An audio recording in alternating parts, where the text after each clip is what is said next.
Hello everyone, welcome to Control Systems lectures. In today's lecture we are going to study about stability of LTI system, that is linear time invariant systems. Well, when we started the subject I had told you that we are going to move step by step as a control systems design engineer. So first thing that we saw was that what is control system, okay, its examples, then we discussed about its examples, and then how to define any system, and for that purpose we studied transfer function. Then we saw that how to find the transfer function of a system using block diagram techniques and signal flow graph technique. Okay, next what we did, now that we had the system, we wanted to analyze that control system, and the requirements or the aspects in which we need to dwell in is that whether the system is working properly during transients, okay, its overshoot, rise time, speed. Then what is the amount of error that can happen at steady state, that is do the steady state analysis. So we have done both the transient and the steady state analysis. Okay, now another very important, or should I say the most important aspect to look into the control system is stability. So this is going to be our topic of the discussion today, and we will restrict ourselves to LTI systems only. So first let me give you an example. Okay, suppose if you are having a motoring system, suppose you have got a motoring system, okay, and the desired response is that if you apply certain amount of input, okay, if you are applying certain amount of input, then the shaft of the motor, it should rotate. That is the purpose. And if you remove this input, if you are going to remove this, or you make it as 0, then this motor, the shaft, it should come to standstill. Okay, this is the desired response. But what if at any point, suppose at the rated voltage, we are applying certain amount, certain voltage to this motor, okay, so suppose this voltage is rated voltage. Suppose we are saying that 415 volt is applied, that is the rated voltage for this one, and the speed of the motor shaft, it suppose becomes extremely high. Suppose this starts running at very high speed, and the speed it now is continuously, it keeps on increasing. Okay, it keeps on increasing, the speed of the motor is increasing continuously. Then what can happen, this kind of situation, it can be really horrifying. Okay, and this can actually cause some kind of hazard to the system, and thus we can say that if you notice this example, then mind it that the input that we are applying, it's not very large. Here we are applying only the rated voltage. Okay, the input is not large, but the system itself is causing this situation. Okay, something is wrong in the system which is causing the speed of the system to become so high, and thus we can say that such kind of system is an unstable system. Okay, so this was just an example. Now we'll look further into it, like what is a stable system, what is unstable system, and we'll understand it in we'll understand now control systems in terms of stability. Okay, so let's move forward. So understanding the stability in terms of natural response of a system. Okay, we know that a control system, it basically it looks like you have got some system. Okay, then you have the output, or we call it generally a CT, then we apply some input due to which you get this output. So this is RT, this is CT. Okay, and your system, it can be open loop system or it can be a closed loop system. Also we know that this output that we are getting, this output CT, it is actually composed of forced response. This is actually composed of, forced response and plus natural response. So um, this forced response, this is what we call as the steady state response, and this natural response, this is what we call as the transient response. Okay, this is the transient response, the natural response, and this is the forced response or the steady state response. Always you know that forced response is always due to the input that you are applying. So if you are applying input, some like unit step input, whatever input you are applying, the forced response is caused due to the input of the system. And this natural response, this is due to the system. Okay, the system, it is actually happening due to system's behavior. So suppose we always have taken that example of measuring instrument, that is you can take voltmeter, ammeter. Okay, so if we have suppose an ammeter, then you know that if you are having the ammeter, okay, it will have some readings in it, and when you apply some current, then what happens is that the needle, which is initially at 0, it will start, okay, it will start its journey. Suppose the current that is actually applied, it is suppose equal to 5 amperes. So what happens is that if here it is 5, this is reading 5, then what happens is that this needle, it won't just settle to 5. If the system is underdamped in nature, then this will go further, then come back, go further, and finally it settles to this 5 value. Okay, and 5 is what? 5 is the input that we have applied, and the oscillations that are happening over here, and finally this system is settling at 5.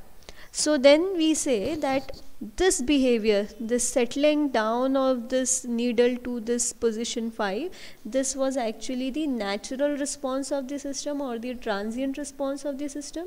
This will happen for every input, means whether you apply 5 ampere, whether you apply 2 ampere, whether you are giving 10 ampere. So whatever amount of current you are allowing through the circuit, that the system will always respond in the same way. So hence we can say that this transients that are occurring, or the natural response that is there, it is due to the system. Okay, and the finally whether this needle will settle at 5, whether it's going to settle at 10, whether it's going to settle at 2 ampere, so that all thing depends on what is the amount of input that you are applied, and that we say that this is the steady state behavior of the system or the forced response of the system. Okay, and this is always due to the input. So one thing is clear, that what is the natural response and what is the forced response. Now having this knowledge that what is the natural response, what is the forced response, we are going to understand stability in terms of natural response of the system. Okay, so we call a system to be stable. Here, as you can see the definition, stable system will be where the natural response approaches 0 as time approaches infinity. Okay, what it means? We are saying that the natural response of the system, if it approaches 0 as time tends to infinity, then we say that the system is actually a stable system. This means, like in this case that we have taken, the ammeter case, we are saying that the needle, the transients that are happening over here, this needle, it was moving forth and back and forth and back, and finally if it settles down at some value, then we say that here the transients have died. Hence we can say as time is tending to infinity, the transients that are happening in this situation, that has reduced to 0, and if this is how the system is working, then we can definitely say that the system is a stable one. Okay, then we can say that the system is a stable one. So stable systems in terms of natural response, the condition is that natural response of the system, it should approach 0. Okay, so if this is stable system, what will be unstable system? Unstable system is the natural response increases or it grows unboundedly as time approaches infinite. So taking the same example, suppose we have this needle and this needle, instead of settling down, it now has got more amplitude. Like if it was going to 6 initially, the peak overshoot, then afterward it goes to 7 and coming back, and like this it's continuously oscillating without any bounds. Whatever is the maximum value that this system has, the needle is going that far. If that kind of situation is happening, then we can say, and it's not settling down at all. The needle is not settling down at 5 at all. Instead, it is just going whatever is the limit, it's going there. So that we can say that the system is definitely an unstable system. Okay, like the case we said that motor case that I had initially told you. If the motor, if you are applying certain amount of input, but the motor speed is continuously increasing and increasing and increasing, it's not decreasing at all. Okay, so that kind of system, it will be unstable system, because the natural response of the system, it's not dying out at even at when time is approaching infinity. So this will be an unstable system. Then what is going to marginally stable system? Marginally stable means it's between, is the thin line between stable system and unstable system. So marginally stable system will be what? If the natural response, it neither decreases to 0 nor grows unboundedly as time approaches infinite. Okay, so taking the same example of the needle of the ammeter, if this is your needle, then what is happening, that it is oscillating about certain values. So it's not becoming infinite, like it's not increasing unboundedly, but also it's not decreasing to 0. Okay, the oscillations, they are not decreasing to 0, but they are not also increasing to infinity, okay, unboundedly. Then we can say that the system is continuously oscillating. This kind of system is your marginally stable system. Okay, thus for a system to be stable, as the time approaches infinity, only the forced response, it should be remaining. Like if the current is 5 ampere, then only 5 ampere this should be shown by the system. So only the forced response, it should remain, as the natural response of the system, it can die out. Okay, so this was understanding stability in terms of natural response of the system. So here we have learned about the definitions of stable system, unstable and marginally stable in terms of natural response. But you can see over here that this definition of stability, it relies on the natural response.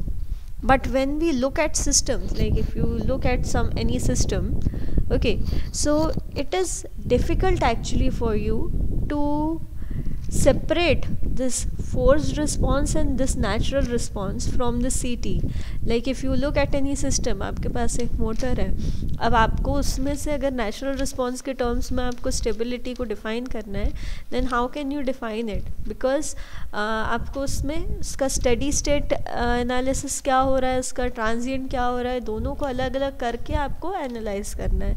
So that can become pretty difficult in certain situations. Okay, like you have to separate these two. यहाँ से आपको जो overall output आ रहा है, उसको आपको force response और natural response के टर्म्स में सेपरेट करना है. Then you have to analyse whether this natural response it's going to 0 at time t tending to infinity or not. So that can pose a problem.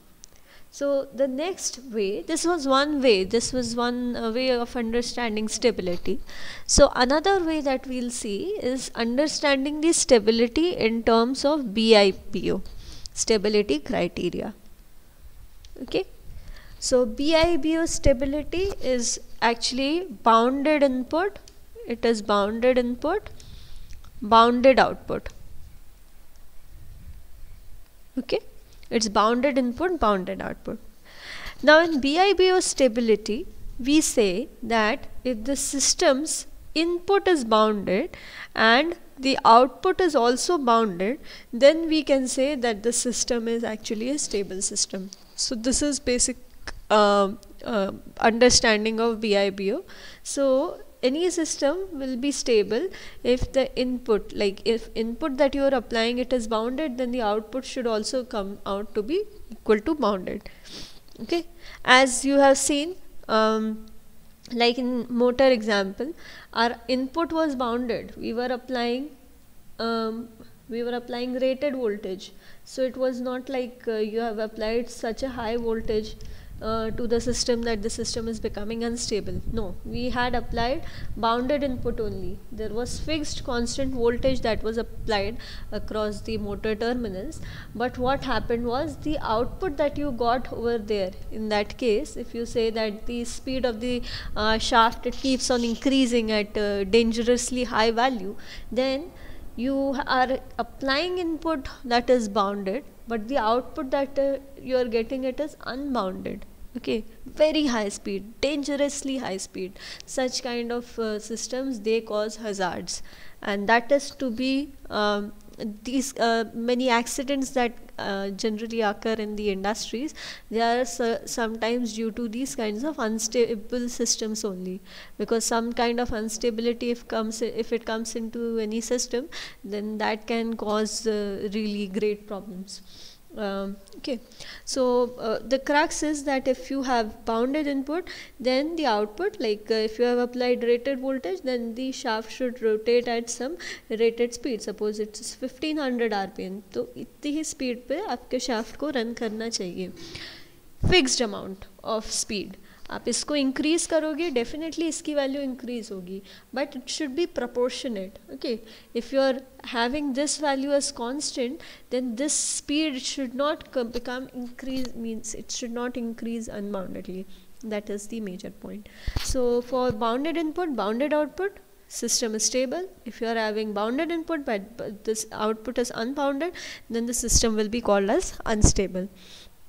There can also be some conditions where the input that you are applying, that itself is unbounded, and the output that you are getting, that's also unbounded.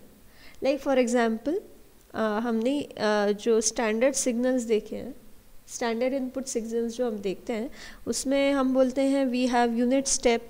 Okay, then we also have unit ramp. And what is the nature of this ramp? At t tending to infinite, actually the value of this ramp input, it will also become infinite. So this kind of input is actually unbounded input. इसकी value infinite हो जा रही है at t tending to infinite. Hence this is an unbounded input. अगर इस input के लिए suppose आपका जो system है वो unbounded this is actually output, sorry for it. So for this you are getting unbounded output, then we cannot really say that whether the system is stable one or unstable, क्योंकि instability हो सकता है input की वजह से आ रही हो, या ये भी हो सकता है कि instability जो है सिस्टम में, वो instability means this unbounded output, it can be due to the system or it can be due to the input itself. So we cannot really say that what is the condition of the system. And one more hypothetical situation you can have, if you have bounded also unbounded input but you get bounded output. Okay, this is not really going to happen, but still if you are having some bounded input and you get you have unbounded input but you are getting bounded output, this is an hypothetical situation, then the system is really stable, very stable. Okay, but that's not really going to happen. So these are the conditions, and here you can see that when we are discussing stability in terms of BIBO, you have only stable system or unstable system. Here we do not talk about marginally stable systems.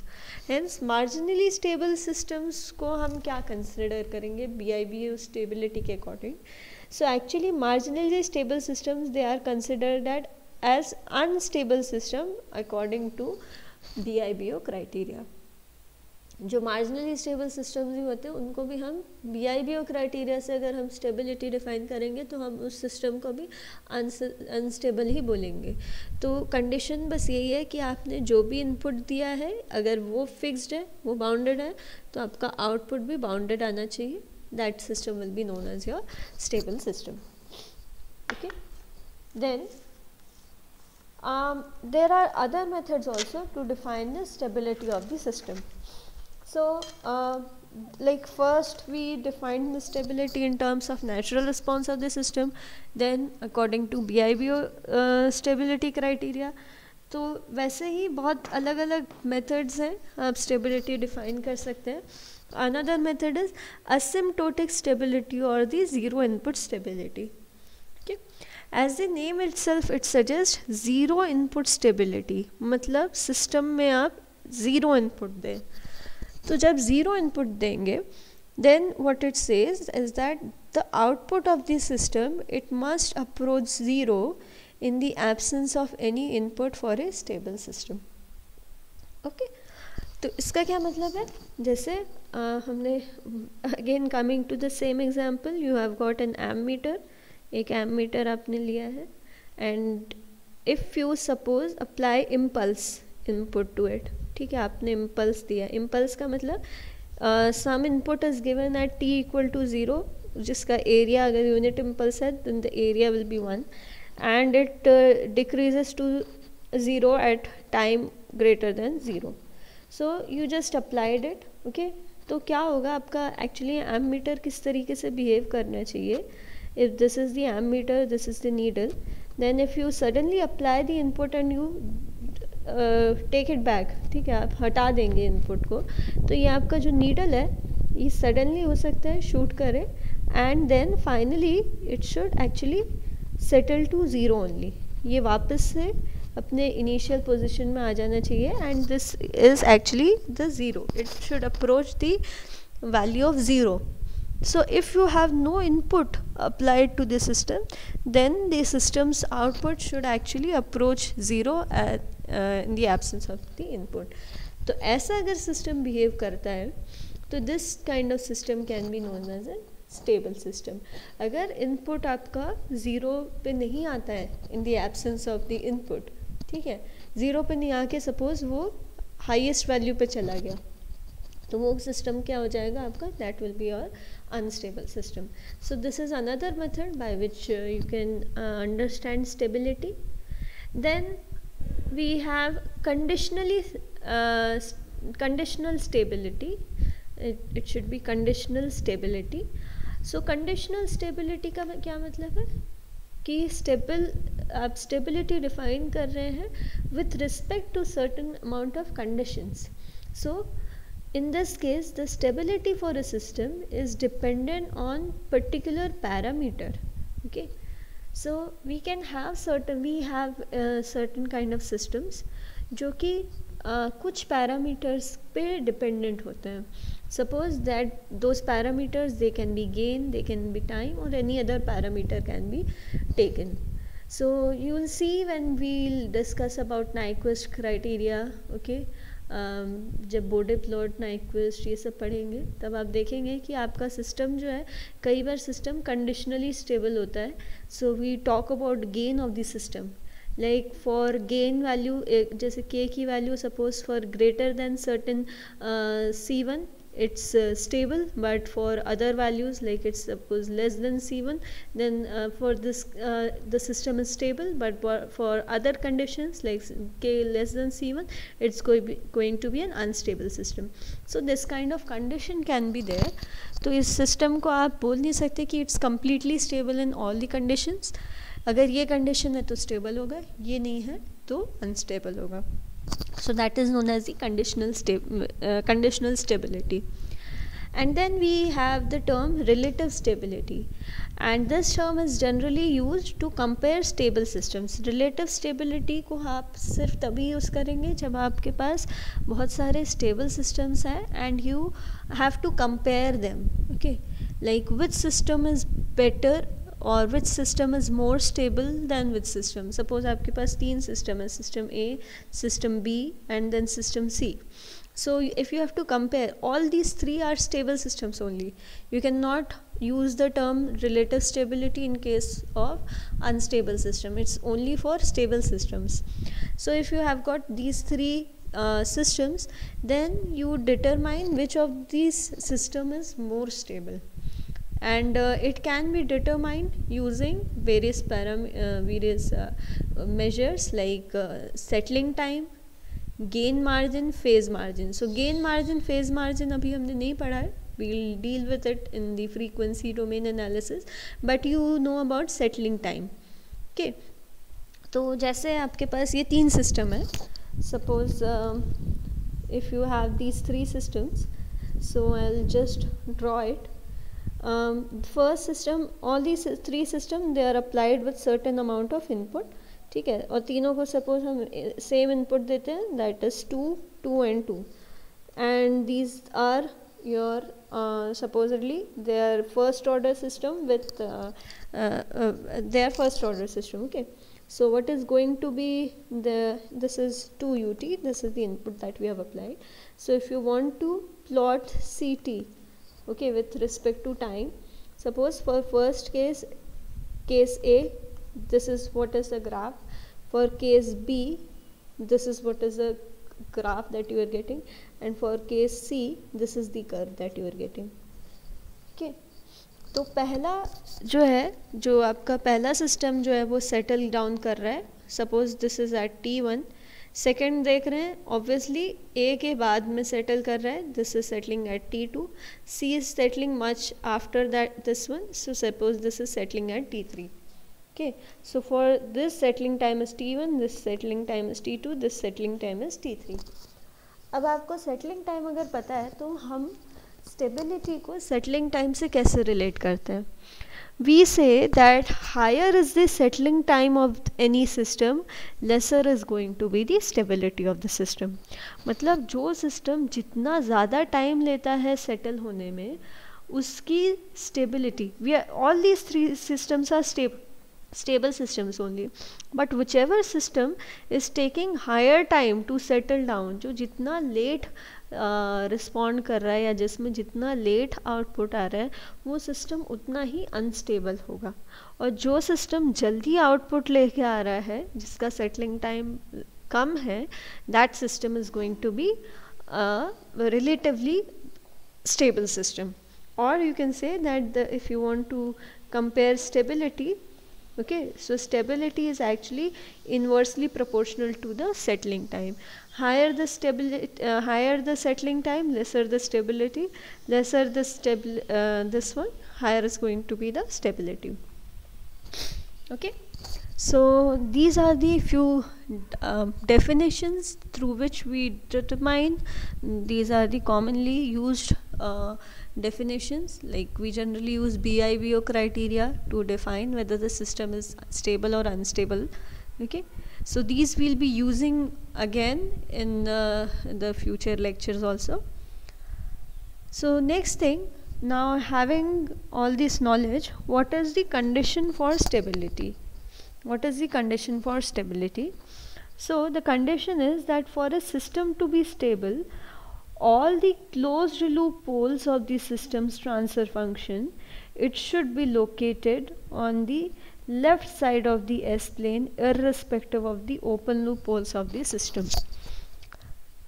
Now we have already discussed about suppose if you have this system, this is GS, okay. If this is not unity feedback, then I'll take it as HS. You give some input to this, okay, and you get some output. Then in this case what we are saying, the overall transfer function of the system, it's going to be GS upon 1 plus GS HS. And if you want to find the poles of the system, poles of the system will be defined through this denominator. ये जो denominator है, इसके आप जब roots निकालेंगे तो वो system की पोल्स होंगे.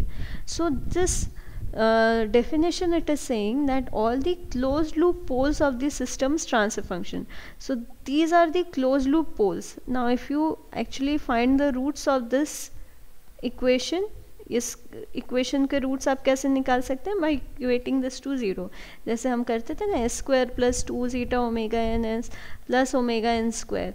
इसके रूट्स कैसे निकालते थे? You take this equation and you find out the roots of this equation. Similarly this is going to be the equation. This is actually known as the characteristic equation. This is known as the characteristic equation, and if you find the roots of this equation then you will get the poles.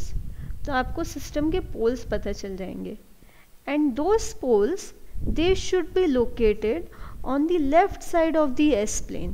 They should be located on the left side of the S plane.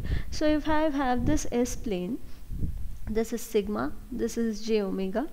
So the left side of the S plane जो है, this side, this complete side, अगर आपके poles इस side में lie करते हैं, then we say that the system is a stable system. For system to be stable they should be the poles should be lying on the left side of the S plane irrespective of the open loop poles of the system. Okay, अब open loop poles का क्या मतलब है? Like open loop transfer function, we had defined two terms, OLTF and then we had defined CLTF. OLTF means GSHS and CLTF means this complete thing, GS upon 1 plus GSHS. अब ये हो सकता है कि आपका जो GSHS है, GSHS का टर्म सपोज आपका कुछ it can have some numerator, it can have some denominator terms, and similarly for closed loop transfer function you are having some numerator, you are having some denominator. So for the poles of this open loop transfer function can differ from the poles of closed loop transfer function. Now open loop transfer function poles, they can lie on the right hand side, लेकिन अगर वो poles right hand side में लाई कर रहे हैं, इसका मतलब ये ज़रूरी नहीं है कि आपका सिस्टम अनस्टेबल है. The condition is that the closed loop poles of the system they should entirely lie on the left hand side of the S plane. तो हमको फोकस किस चीज़ पे करना है कि सिस्टम का जो ओवरऑल ट्रांसफर फंक्शन है उसके जो overall closed loop poles lie करते हैं, they should lie on the left hand side of the S plane. That is what we care about. Okay, so this is the condition for the stability of the system. This is how you determine the stability of the system. So the standard characteristic equation of the closed loop system, it can be written as 1 plus GSHS equal to 0. And the roots of the characteristic equation, they give the closed loop poles for any system. So the system is stable. System कब stable है? If all the roots of the characteristic equation, they are having negative real part, or that is the poles are located only on the left hand side of the S plane. सिर्फ left hand side में ही lie करेंगे, then we can say that the system is stable. तो unstable कब कहलाएंगे system? If any pole, now mind this term, any pole of the system has a positive real part. So I can have a system which has many negative poles, but it has only one pole or one pole on the right hand side of the S plane. Even if this is there, अगर एक भी pole आपका right hand side में आ गया, that is the system has at least one pole on the right half of the plane, या फिर another condition है ये कोई भी pole right hand side में आया और poles of multiplicity greater than 1 on the imaginary axis. Okay, suppose आपके पास double poles हैं imaginary axis में, double poles at the origin. So even if this is the condition, then the system is unstable. And I have actually discussed all this with examples in the lecture that was concerned about poles and zeros. So if you are not following this, you can just go back to that lecture which was concerned with poles and zeros of the system. There I had taken certain examples and I had shown whether the system is stable or not based on the poles and zeros of the system. तो वहाँ पे भी मैंने ये condition बताई थी कि अगर आपके सिस्टम में इमेजिनरी एक्सिस पे डबल पोल्स आ जाते हैं या फिर रियल एक्सिस में एक भी पोल आ जाता है, रियल एक्सिस बोल रही हूँ, on the right hand side of the S plane even if one pole is found out, then the system is going to be an unstable system. Then what is going to be marginally stable system? So for marginally stable system, the system will be stable, marginally stable if the roots are there with multiplicity of 1. Okay, with multiplicity of 1. तो आपके पास exist on the imaginary axis. तो आपके पास imaginary axis में suppose एक ही pair of poles हैं.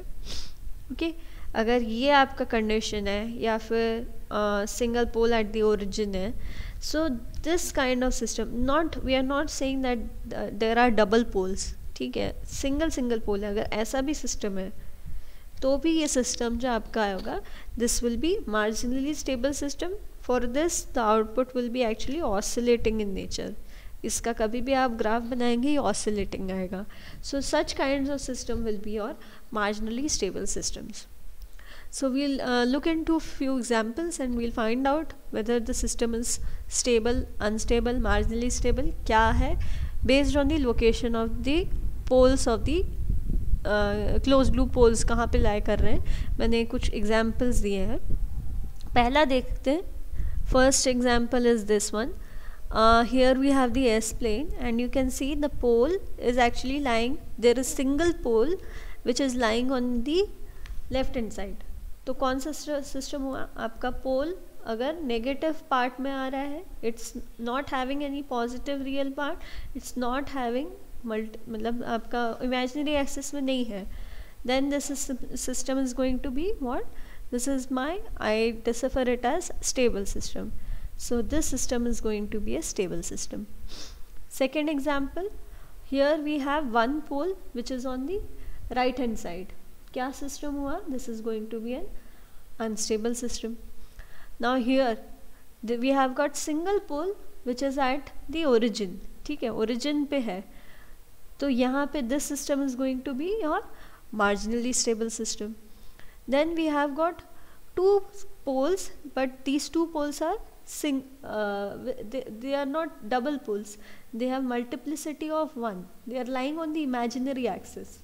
तो कैसा सिस्टम हुआ? By definition it's going to be again a marginally stable system.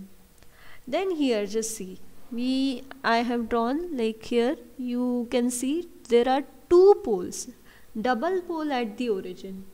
तो अगर डबल पोल आ रहा है आपका इमेजिनरी एक्सिस में कहीं पे भी और at the origin, then the system is going to be an unstable system. This is going to be unstable system. Now look at some of the combinations. We have got two poles on the left hand side. ठीक है, दो पोल आ गए. Single pole था पहले left hand side में, अभी double पोल है, लेकिन सब लेफ्ट हैंड साइड में ही है, इसलिए this system is going to be stable system. Second, here we have got combination, means these are actually complex conjugate with real part lying on the right hand side. Right hand side में pole आया, that means it's going to be unstable system. So this is going to be unstable. Here we have complex conjugate but lying on the left hand side. तो real part जो है वो आपका left hand side में lie कर रहा है. Hence this is going to be my stable system. Then here you can see we have got imaginary, we have poles on the imaginary axis, but they are not double poles, they are single poles. So this is going to be a marginally stable system. And here you can see we have got double poles on the imaginary axis. Single थे तो marginally stable था, but जैसे ही double poles आएंगे, this is going to become an unstable system. Okay. So this is how, if you know, if you have the knowledge, you like we have studied about transfer function. If you know the transfer function of any system, then you can actually determine कि उसके poles कहाँ हैं. अगर आपको poles का location पता चल गया, then you can easily find out whether the system is stable or unstable. After knowing whether the system is unstable, stable है कि unstable है, अगर system unstable निकलता है, then what can be done? That is seen, that will be seen when we study about controllers and compensators. You can actually make any unstable system, you can convert it to a stable system. So all these things we'll be looking into, but next we'll just look into the methods of finding the poles of the system. आप कैसे poles निकालते हैं और आप कैसे determine करते हैं कोई भी system की stability को, जहाँ पे आपके equations जो हैं when the poles they become, means like if you don't just have 2 or 3 poles, if you have equations where the poles numbers can increase up to 10 or 12, ठीक है, कितना भी बड़ा अगर आपके पास सिस्टम आ जाए जिसमें बहुत ज़्यादा पोल्स हैं, वैसे सिस्टम की आप स्टेबिलिटी कैसे फाइंड कर सकते हैं. So all these things will be learning in the next classes. For now, I'll be settling down here only. So thank you for listening.